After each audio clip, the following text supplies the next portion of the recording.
At a glance, this might look like a BMW 4 Series Gran Coupe, but upon closer inspection, wait, where's the engine? BMW is a little tricksy with this one.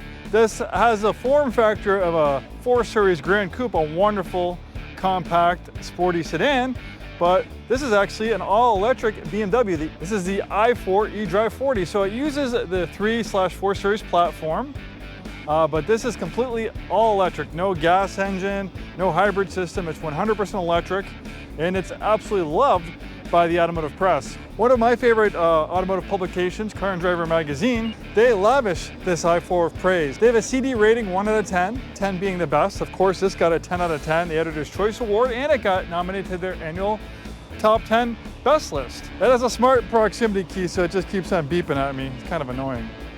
Locking, unlocking. It has a smart proximity key, so as I walk around it, it's gonna lock and unlock. Normally it's something that you don't do, but that's why it keeps on beeping and the mirrors go in and out. So there are a couple different flavors of the i4 that you can get. Here, I'm just gonna leave the keys on the roof. It's driving me crazy every second it's locking, unlocking.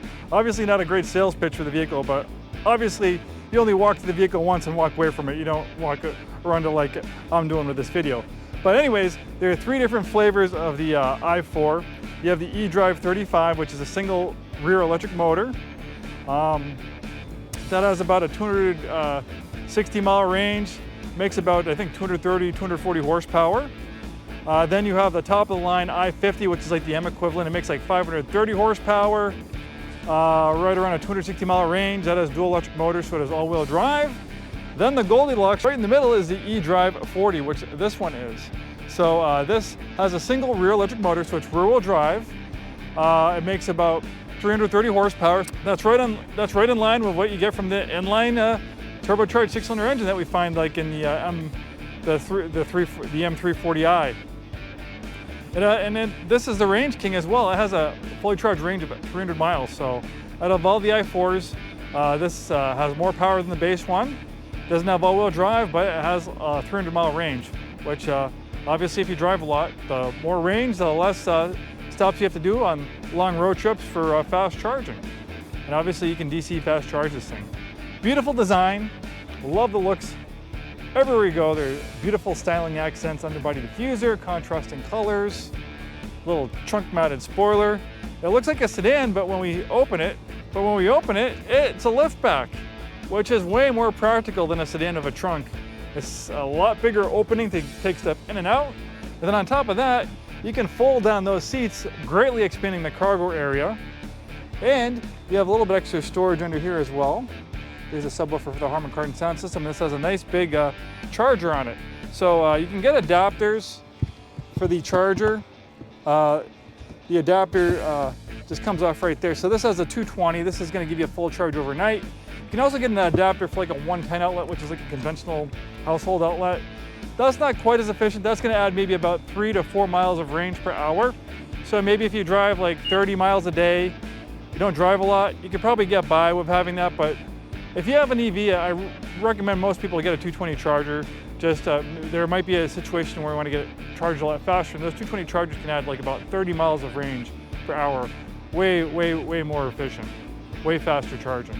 Nice, comfortable interior. I love the color combination. This thing absolutely looks beautiful in black on red, and it looks and functions just like a regular BMW.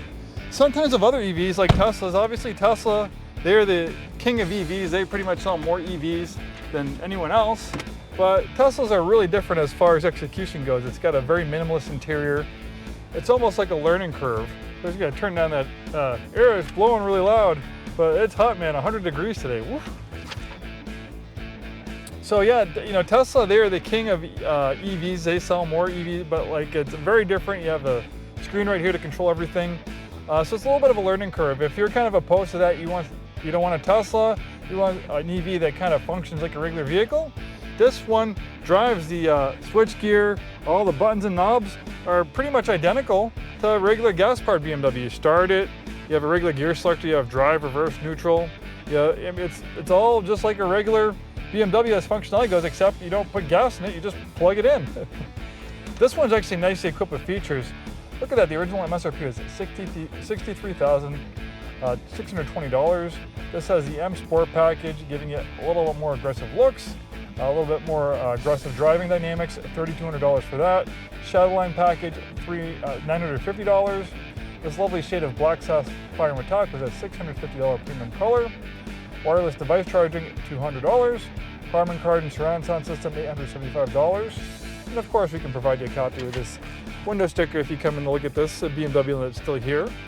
We have these, looks like one big screen, but it's two screens. You have a screen on this side for the infotainment system. So when we put it in reverse, I have a parking camera, front and rear parking sensors. Nice, easy to read gauge cluster, completely digital. Nice, comfortable, perforated leather seats, and this lovely shade of red. Well, there you have it, a beautiful example of a 2023 BMW i4 eDrive40. Hopefully I got that right. Whole lot of words, but a whole lot of meaning. Definitely, if you're in the market for a premium electric vehicle, this is definitely one to consider. Owning an EV is really fantastic, especially here in the Pacific Northwest, because we have really high gas prices. I was just paying over $4 a gallon the other day for regular, filling up my van. Luckily, I don't have to do that all the time. And I drive an EV.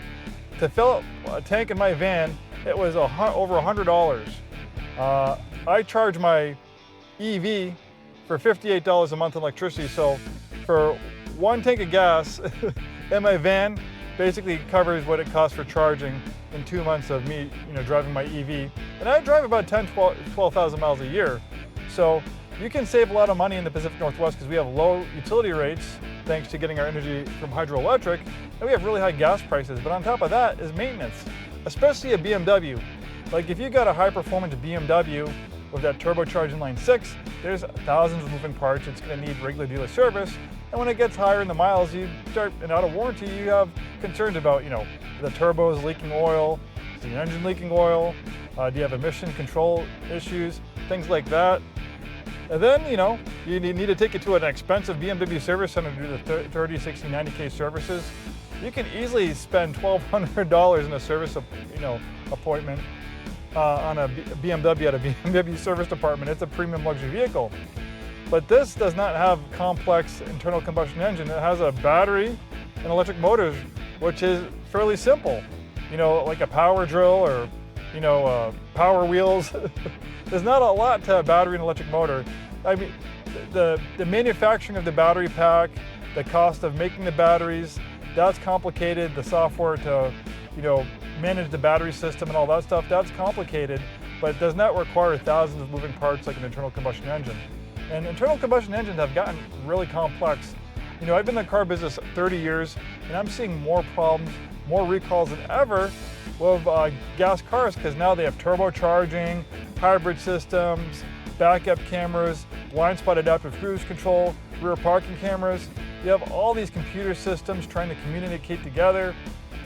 So I think it's really time for EVs to come mainstream. We've been pushing the internal combustion engine to its limits, and there's definitely useful things for internal combustion engines. If you want to tow a 15,000-pound trailer, go deep in the woods, yeah, a diesel pickup truck is a great choice. But aside from that, for daily commuting, you really can't beat an EV. Maybe if you drive hundreds of miles a day, okay, maybe you don't want to fast charge and things like that, but for most people, this has a 300-mile range. You go home, you plug it in, you wake up the next day, you have a full tank of electricity. And then when you go to the BMW service department, it's mostly for like wiper blades, washer fluid, rotating the tires, new tires.